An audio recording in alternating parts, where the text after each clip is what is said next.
이번 영상에서는 스펙업과 파밍의 끝판왕인 유물에 대해 알아보겠습니다. 영상 끝까지 시청하시면 어떤 유물을 선택해야 하는지 판단이 서실 겁니다.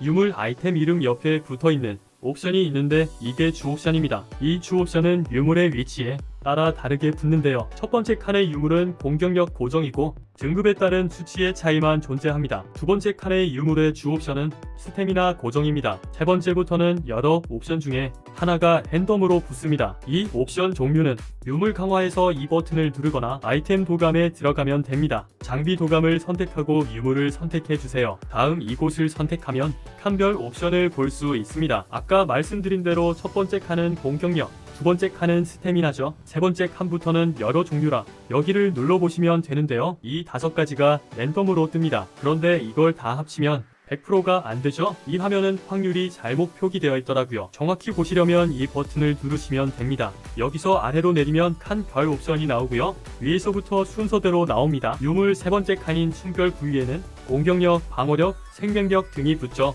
여기서는 공격력이 1티어라고 생각합니다. 네 번째 칸은 8개의 속성 피해와 배다의 기운 중 랜덤으로 나옵니다. 지난주에 이 속성 피해에 대한 영상을 올렸었는데요. 기사의 주속성이 아닌 다른 속성 피해는 길에 도움이 안됩니다. 즉 장착하려는 기사에 맞는 속성 옵션이 떠야 쓸 수 있는 거죠. 속성만 맞다면 배다의 기운 관련 옵션보다는 피해 옵션이 더 좋다고 생각합니다. 다섯 번째 칸은 7가지가 있는데요. 여기서는 치명타 관련 옵션이 1티어라고 생각합니다. 주 옵션은 붙는 종류가 랜덤일 뿐 유물의 등급이 같다면 값의 차이는 없습니다. 예를 들면 세 번째 칸의 사성 유물에 주 옵션에 붙은 방어력은 모두 14.4%로 같죠.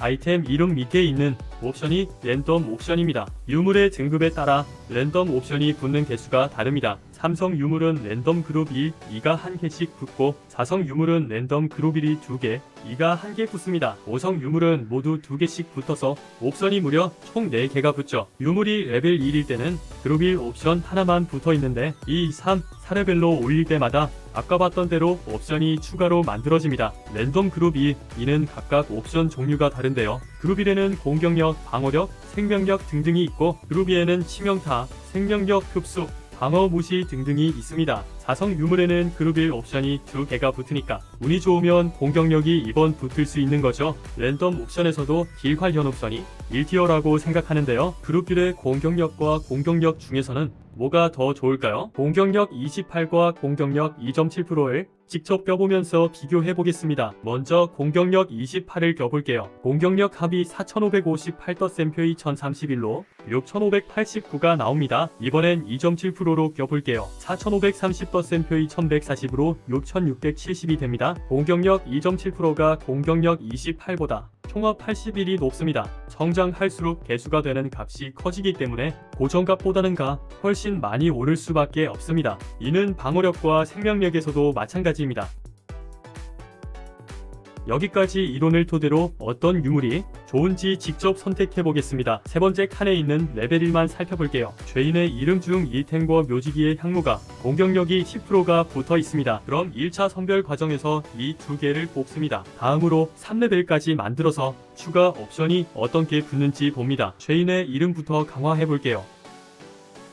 생명력 흡수 확률과 배다의 기운이 붙었죠. 망했습니다. 다음 묘지기 향로를 강화해 볼게요. 과부하 충전 효율과 방어력가 붙었습니다. 과부하 충전 효율 옵션은 별의 힘, 폭주 게이지를 더 빨리 채워주는 옵션입니다. 이놈도 딜 옵션이 하나도 안 붙어서 망했습니다. 이러면 대충 쓰다가 다시 공격력 옵션을 먹으면 방금 과정을 반복해주면 됩니다. 모든 칸에서 옵션까지 마음에 드는 템을 모았다면 세트 효과까지 고려해서 어떤 유물을 쓸지 최종 선택해주시면 됩니다. 추가로 여기서 1레벨을 더 올려서 4레벨을 만들면 누가 옵션 중 랜덤으로 1회 강화라는 게 생기는데요. 아까 옵션 확률 화면에서 밑으로 쭉 내려보면 랜덤 옵션의 경우 4, 8, 12, 16, 20마다 옵션 중 1개가 강화가 된다고 적혀 있습니다. 이 유물로 예를 들면 방어력, 생명력 흡수 확률, 배다의 기운 중 하나가 강화가 되는 거죠. 이건 컨트롤 할 수 없는 부분이기 때문에 신경 쓰지 않는 게 정신 건강에 좋습니다. 여기까지 영상을 보셨다면 유물 파밍의 의지가 불타오르실 텐데요. 아직 35레벨을 찍기 전이라면 그 열정 잠깐 넣어두시는 게 좋습니다. 왜냐면 35레벨을 찍어야 5성 유물을 파밍할 수 있기 때문입니다. 35렙 전이라면 자연스럽게 나온 템들을 방금 알려드린 방법으로 옵션을 비교해서 최선의 조합만 만드시고 레벨업에 집중하시는 걸 추천드립니다. 그런데 유물 옵션들을 비교할 때 이 화면이랑 비교해서 봐야 하니까 굉장히 불편하더라고요. 그래서 보기 편하게 엑셀로 정리를 해보았습니다. 그룹별 옵션과 5성 유물의 세트 효과까지 모두 적어놨고요. 정리한 엑셀 파일은 멤버십 회원 전용 커뮤니티에 업로드 해두겠습니다. 어제부터 장기적인 유튜브 운영을 위해 멤버십을 오픈했으니 많은 관심 부탁드립니다. 영상이 도움이 됐다면 좋아요 꼭 부탁드릴게요. 시청해주셔서 감사합니다.